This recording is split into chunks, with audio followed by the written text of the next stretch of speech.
ప్రపంచంలోనే అత్యధిక సంఖ్యలో ప్రతిరోజు హిందువులు దర్శించే అతి గొప్ప ఆలయం మన తెలుగు రాష్ట్రమైన ఆంధ్రప్రదేశ్లోని తిరుపతి దేవాలయమే. ఈ ఆలయానికి ప్రతిరోజు కనీసం 50,000 నుండి 80,000 వరకు భక్తులు వస్తూ ఉంటారు. అదే కొత్త సంవత్సరం నాడు జనవరి 1న అయితే ఏకంగా 1,00,000కు పైగా ఆలయాన్ని దర్శించుకునేందుకు వస్తూ ఉంటారు. ఈ ప్రత్యేక కారణంగానే తిరుపతి ఆలయం ప్రపంచంలోనే అత్యంత ధనిక హిందూ దేవాలయంగా, ఎక్కువ మంది సందర్శించే హిందూ దేవాలయంగా గిన్నిస్ వరల్డ్ రికార్డులో స్థానం పొందింది. మరి ఇంతలా ప్రాముఖ్యతను దక్కించుకున్న ఈ తిరుమల చరిత్ర ఏమిటి? ఈ ఆలయాన్ని ఎవరు స్థాపించారు?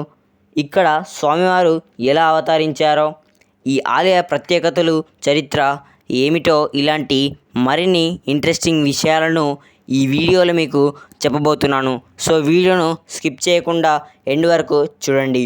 అండ్ ఇలాంటి మరిన్ని ఇన్ఫర్మేటివ్ వీడియోస్ కోసం మన ఛానల్ని సబ్స్క్రైబ్ చేసుకోండి. సో ఇంకా let's get into the video.